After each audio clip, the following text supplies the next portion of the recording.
I'm going to break a cardinal rule in public speaking. In public speaking, you're not supposed to use insider speak that your listeners will not understand. Now, some of you will get this, but a lot of us probably won't. But I'm going to try to explain it so that we can engage all of us equally. In the world of weightlifting or bodybuilding, there's a term known as gains. And if you work really hard, what gains means, it means that you're gaining muscle mass.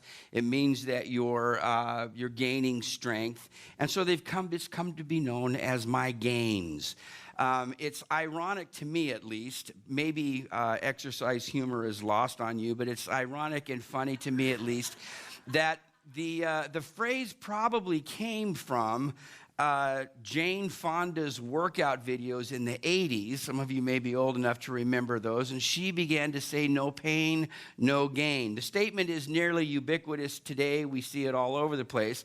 So no pain, no gain from an 80s aerobic exercise became gains in the bodybuilding world. Now, the reason it's important is because people work really, really hard for gains. And so it becomes everything in the world of weightlifting or bodybuilding becomes, I don't want to lose my gains. It takes a lot of time and effort and discipline and some supplements sometimes to gain strength and size.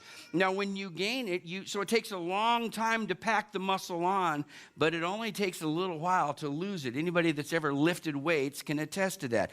This is why when you get a sports injury and you can't lift weights, the first thing, the horror that races through the mind of the athlete is, I will lose my gains. Or if you are traveling, and this is why the proliferation of small gyms in nearly every hotel you will ever go to exists, because when people are traveling and they can't hit the gym, the fear is that we will lose our gains. The near religious aspect, if you've ever known a Crossfitter, you know they're religious zealots is basically what they are, because they don't want to lose their gains. Losing gains is very, very important. In fact, if you Google losing gains, you'll probably see something like this. Look at that guy. I think he's losing some gains. This one here, I think, is my favorite. Give me that next one, Steve. Hello? Is it gains you're looking for? I find your lack of gains disturbing. For you Star Wars fans, Father, forgive me for these gains I'm about to receive. Every good and perfect gain comes from the Lord, the Father, the giver of lights. Brace yourself, the gains are coming. I did the best I can to include you into my idiotic world, but I think it's funny. Hello? Is it gains you're looking for? The point of it is, when we make the gains, we don't want to lose them, do we? We have a desperate need to keep our gains. As difficult as the gains are to get, when you lose them, I know Lionel Richie is really disturbing her. It's all right, sweetheart. He's been disturbing people for years now. When we gain the gains, we don't want to lose them. What's even worse than losing the gains is to say, I count them garbage. I count the very thing that was the most important to me, that I strived for, that I worked hard at. I count them garbage. We're going to learn about what that means today. What are those things that we hold in highest regard, that we work so hard to possess, only then to say, it's foolishness. They're not important. They're garbage, fit for dogs. To gain Christ is everything. We're going to learn what that means today. Let's pray together. Let's invite the power and the presence of God into our midst. Lord Jesus, thank you for your presence in our midst. Your word tells us that You inhabit our praise, that when we're gathered in your name, that you're here. You find joy, you find glory, you find the love of your people, something that's so appealing and engaging that you are here with us, and we're grateful for that, God. I pray that your presence would permeate every person here in those deep, deep places that sometimes we struggle to understand. Holy Spirit, pierce our hearts today. In the powerful name of Jesus, amen. If you have your Bibles, turn to Philippians 3. As you know, we've been studying the book of Philippians. Philippians is a little bitty book. It's easy to pass by. Basically, just sort of flip towards the end until you start coming to some strange names of cities, and you know you're getting close. If you have your iPhone, you can find it there as well. We've got it on the screen right behind me. The book of Philippians was written by a man named Paul. Paul, at the time of his writing, is in prison. He's in prison in Rome. He's coming under attack for preaching the gospel. And people are criticizing him and have lodged some complaints against him, and so he finds himself in a Roman prison. He's writing to a church that he loves very much, a church that he planted more than a decade before.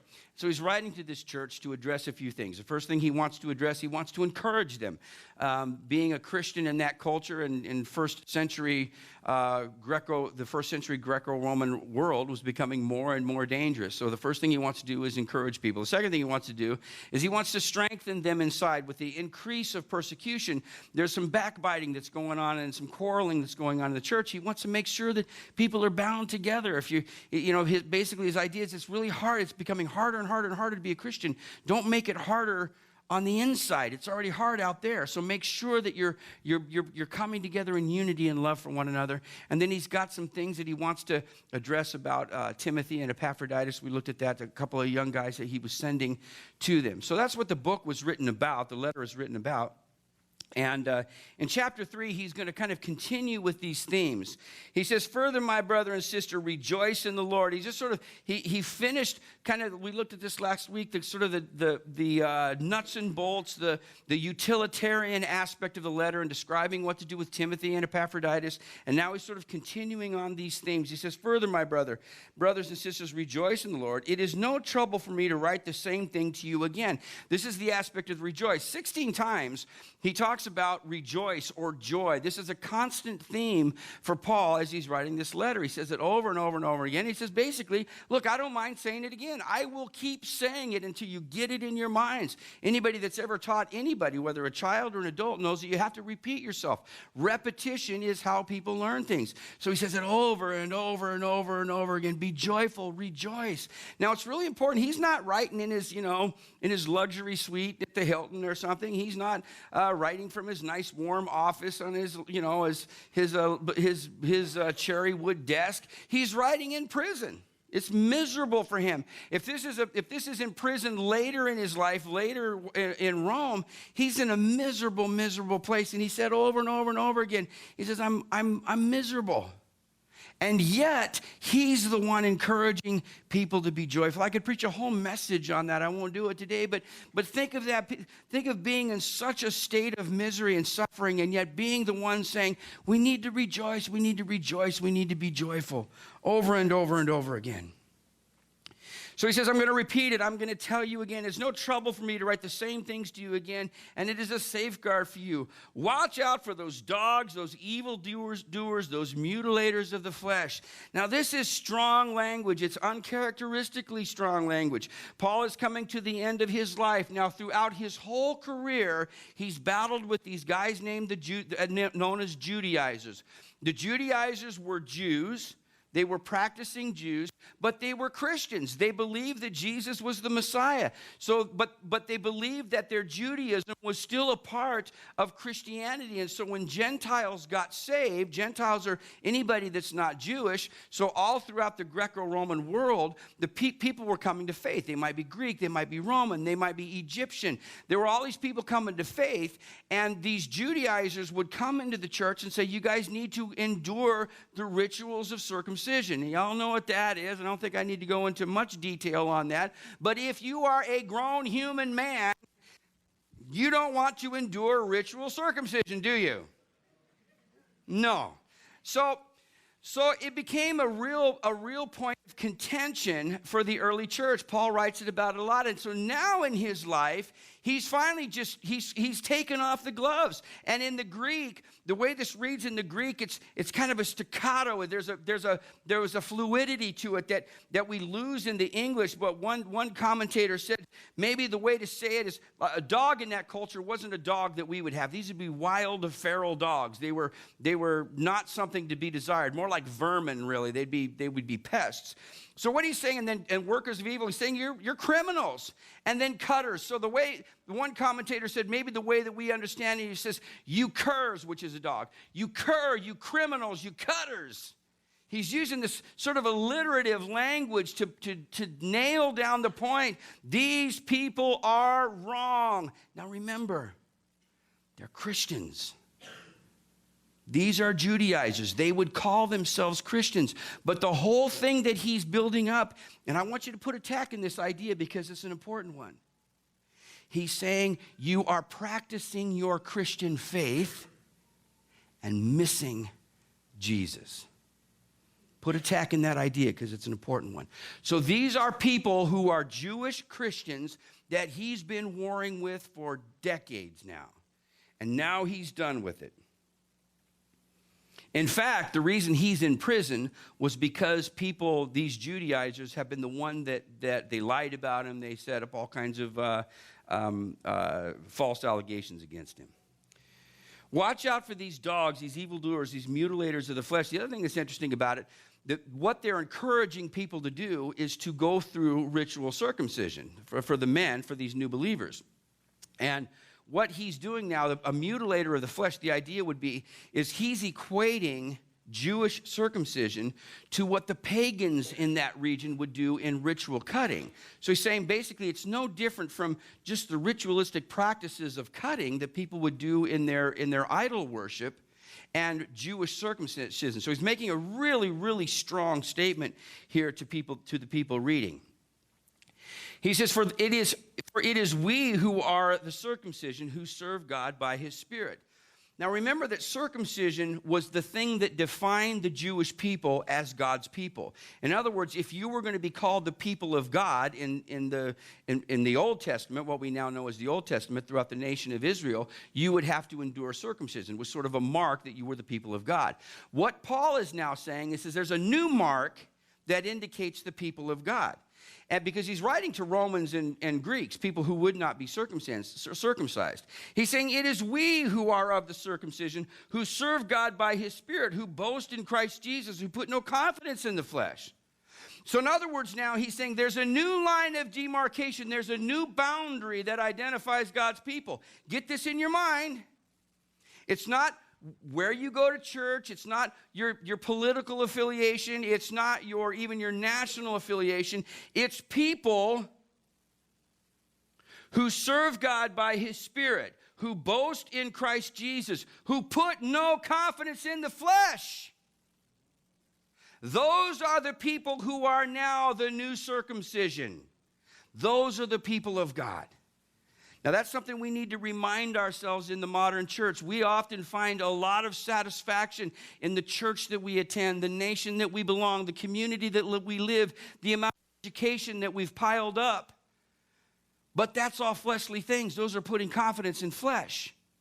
The only thing that identifies you or identifies me as the people of God is, are we serving God by his Spirit? Are we boasting in Christ Jesus? And are we putting no confidence in the flesh? Those are now the new boundaries for the people of God. That's what defines us as God's people. He says, though I myself have reasons in such confidence. Now, when Paul talks about the flesh, the words are often they can mean a lot of different things. Sometimes the flesh means skin and bones. Sometimes the flesh means those external works that we do that are effort and energy. It's our reason, our thought, our processes. And then sometimes it means the broader world, the world of flesh. And in other words, the things that are not the Spirit. But here he's referring to something very specific. And so he has all of these ideas in mind when he talks about the flesh, but in this context, he has a very specific one. When he's talking about the flesh, he's talking about works of righteousness that are being added to the perfect work of Jesus. And in this context, it's circumcision. So he says this is a work of flesh, and it's to be completely rejected because you're trying to add something. You're trying to add something to the work that Jesus did. And the people that do it, he calls curs, criminals, cutters. In other words, they're completely missing it. They are not a part of the people of God. But he says, all right, if we're going to boast in flesh, if we're going to boast in these works of righteousness, y'all got nothing on me. He says, let's talk through that. All right, he says, if you're going to play that game, let's play it.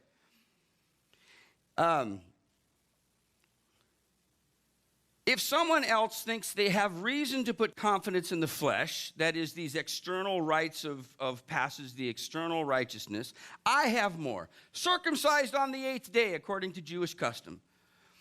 Of the people of Israel, of the tribe of Judah, not only am I an Israelite, I am a Benjamite. I'm one of the good ones. I'm the one that aligned with the southern kingdom, with the kingdom of, with the tribe of Judah from which Messiah came. I'm a Benjamite. A Hebrew of Hebrews. In regards to the law, that is the Mosaic law, a Pharisee. Now, we sort of have overcharacterized Pharisees. Pharisees, from all perspective, were good people. They were zealous. They were a Pharisee in that culture would be sort of like a political party. Like in our culture, we have liberals and conservatives, Republicans, Democrats. We have independents, things of that nature. A Pharisee would be sort of like that, except that the culture of Israel was all bound up in their faith as well as their politics. So they were moderate. They were good people. They were zealous for the law. They had rules that they followed stringently. They didn't veer from them. So they practiced their religion very purposely, very intently, very faithfully. If we saw a Pharisee that practiced their faith the way they were, we would say that's a good person. We would. They were good people. They were all, get this in your mind, they were all about family values. They were all about, their maintaining the culture of their government. They didn't want to lose that. They were all about these doing good things, being responsible. That's who they were. In fact, Jesus probably most likely aligned with the Pharisees in terms of his overall political and cultural affiliations. So we need to be careful not to over-characterize Pharisees. When we've all grown up in the church, we see Pharisee, we almost always hear like the criminal. You pick the guy with the black hat and the little mustache walks in, it's a Pharisee, But they really weren't that. They were people who were deeply committed to their nation, to their culture, to families. They were good people. For all externals, they were good people. This is why Jesus says, if you're going to attain the kingdom, your righteousness has to exceed the Pharisees. And they were really, really, really good people. But even that was not even close to enough. So he says, I was a Pharisee. I did everything by the book.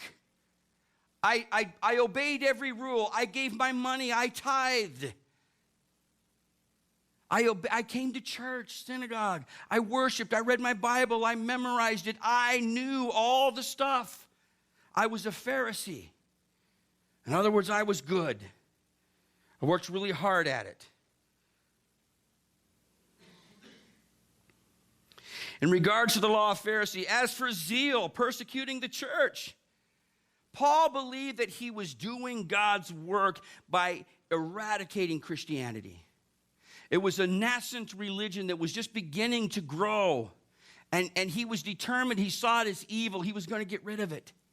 He was doing terrible things to people, but he believed it to be righteous because it was eradicating something that was harm. Get this, because he saw it as a threat to his national and cultural ideology. He was a good Pharisee. As for zeal, persecuting the church. As for righteousness based on the law, faultless. He says, y'all got nothing on me. Anything you're trying to do, I did it better. But whatever were gains to me, I now consider loss for the sake of Christ. Whatever were gains. And he lost everything. His nationalism, his Phariseeism. He was an up-and-coming star in his political party. He was one of the bright ones. Would have been in his early 30s. Dude was a rock star. Then he met Jesus. Knocked him off his horse. Blinded him. He met Jesus. He considered everything else loss. What is more, I consider everything a loss because of the surpassing worth of knowing Christ Jesus, my Lord. The idea of knowing in the Bible is a deep word. It's an intimate word. It's often used to describe sexual relations between a husband and wife. It's that deep, deep knowing. It's not knowing about Jesus. A lot of us know about Jesus and don't know Jesus. It's that deep knowledge, that deep understanding, knowing him. Speaks of a deep, deep relationship. But it's more than a relationship. I consider everything a loss because of the surpassing worth of knowing Christ Jesus, my Lord, for whose sake I lost all things. His livelihood, his reputation, his freedom, his nation, his family. He lost all of it. Some people often say that first century believers sort of made up this story about Jesus. For what gain? Why would you make up a story that's going to land you in prison? That's going to end up, all of the disciples were martyred except for John. He was on an island until he was an old man. Every one of them suffered unbelievable persecution, the apostles. Why would you make something up and then die for it? People don't do that. This was a powerful reminder of the reality of what these first century believers believed. They believed it was true. They saw it with their eyes. He lost everything because of this narrative of the gospel that had gripped his heart. We're going to work with some young people on how to understand faith and culture and all of those things, but in the end, if you've never met Jesus, you've never met Jesus. Most people I know who reject Jesus have simply never met him. They've met some religious people and they've gained some religious ideas, but they've never met Jesus. I'm not that interested anymore in arguing with people about Jesus anymore. I'm just going to introduce him because once you've met him, once you've met the risen Lord, that changes everything. Our faith is not a set of cognitive ideas. Faith is about dead things being made alive. The surpassing worth of knowing Christ Jesus, my Lord, for whose sake I have lost everything. I consider them garbage. It's actually a powerful word. It's a strong word. Some of you that grew up with the King James, it's been translated dung. It's crap. It's rubbish. It's stuff that would be running through the streets of a poor, impoverished city. It's crap. It's dung. It's garbage. It's filth. It's waste. The righteousness, his right, I consider them garbage that I may gain Christ and be found in him. The idea of being found in him is the language Jesus used in John 15 before he ascended into heaven. He says, I'm the vine, you're the branch, you have to abide in me. See, our faith is not just sort of lining up some cognitive ideas of understanding the apologetics and the flow of human history and all those things are important. It gives validity to it. But in the end, what sets me apart as a child of God is that I abide in him. I'm found in him. Not having a righteousness of my own that comes through the law, and again, specifically the Mosaic law, but that which is through faith in Christ. The righteousness that comes from God on the basis of faith. The point of it is we must be found in Christ. There's a lot of, Jesus himself said that there's a day coming when everybody will stand before him and they'll say, Lord, Lord. He says, I don't know you. And others will go, Lord, hey, Jesus, it's me. Remember? Hey, Jesus. He goes, I don't know you. And they'll go, what do you mean you don't know me? I did miracles. I cast out demons. Jesus said, I don't know you. Because, and get this, because Jesus knows his body. And if you're not a part of it, he doesn't know you. No matter what you do, no matter how many times you read your Bible in the morning, no matter how long you listen to K-Love, no matter how many sandwiches you eat in Chick-fil-A, you are either in his body or you're not. And he knows. Lord, I did all those things. I don't know you. I saw Amy Grant when she came to Davenport. I didn't know you. I consider them garbage that I may gain Christ and found in him, not having a righteousness of my own that comes from the law, but that which is through faith in Christ, the righteousness that comes from God on the basis of faith. I want to know Christ. Yes, again, there's that deep, intimate word. The power of his resurrection and participation in his suffering, becoming like him in his death. How are you going to come to faith? You have to die first. That doesn't preach very well. Become like him in his death. So somehow attaining the resurrection from the dead. Now, Paul is not going, oh, it's just somehow it happens. He's speaking of this deep mystery of dying and emerging alive. That's what we do in baptism. We bury them in the water and bring them out as new creations. That's what it means to be found in him, to participate in his suffering. To use Paul's own language, as participate, become like him in his death, and so somehow attaining the resurrection of the life, resurrection from the dead. This is the narrative of the gospel. That when we say we become like Jesus, when we say that, it doesn't mean we behave like Jesus, although there's a component of that. It means that we become like him because we are engrafted into his body. So Jesus' suffering becomes our suffering. The passion of Jesus becomes our passion. The things that Jesus cares about becomes the things that we care about because we're of the same body. The things that moves the heart of Jesus moves our heart. I get this question all the time. People observe it all the time. Say, well, I don't really need to go to church to do that. And that's true. That's true. There are things about church that you can take or leave. But I will tell you this. If you are engrafted into the body of Christ, you begin to care about others who are engrafted. And church will be a part of your life. It will be. Because Jesus cares about that person that's sitting right next to you. And if you say you are like Jesus, you will care about that person too. You have to. Not because there's a law that says you have to. You have to because it's now infused in you.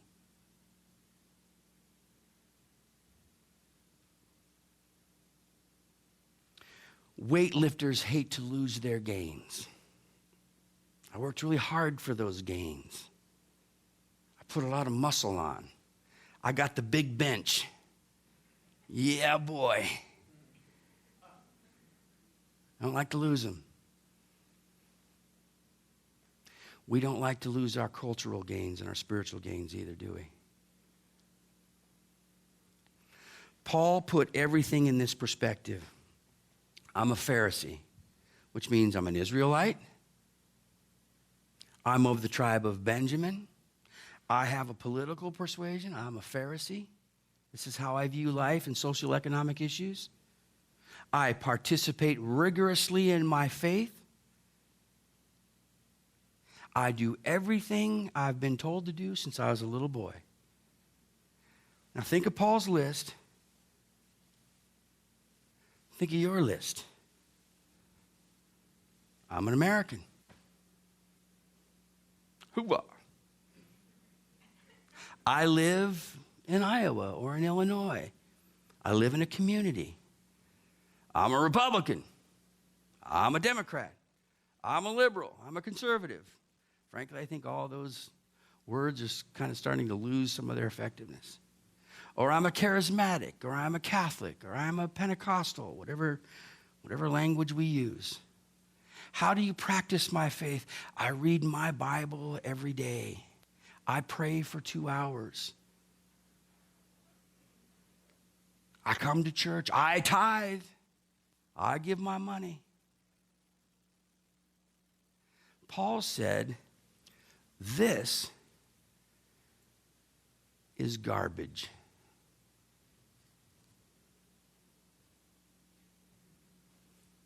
Where is this on your list? There's a lot of people who read their Bible every day and don't know Jesus.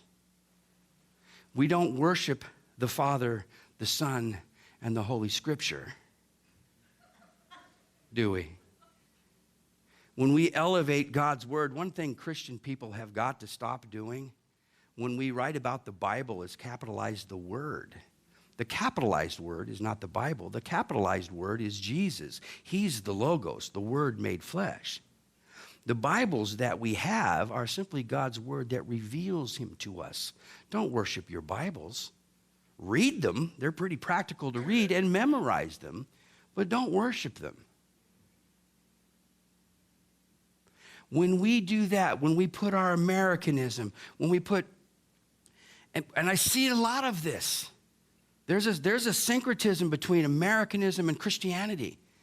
I read some meme, something that said there's only 2 people that gave your life for your freedom, Jesus and the American soldier. I love American soldiers, but they did not do what Jesus did. That's called syncretism, people. When we begin to blur the lines of our culture and our faith and they become one thing, it's wrong, wrong, wrong. I'm a Christian. I live in a kingdom that's unknown largely to many people. After that comes a number of other identifications as an American, as a citizen of Bettendorf, as a member of academia, of any numbers of things that identify me, a husband, a father. By the way, the order of priority is mine. You'll have to get to know me a little bit better to know which the priority is. But I can tell you the number one is my identification as a Christian. I want you to stop and think about it. Think of Paul's list. Got Paul's list? Nation, region, socioeconomic, political affiliation, the practice of his faith. You got all that in your mind? Where's yours? Where's mine? Where's Jesus?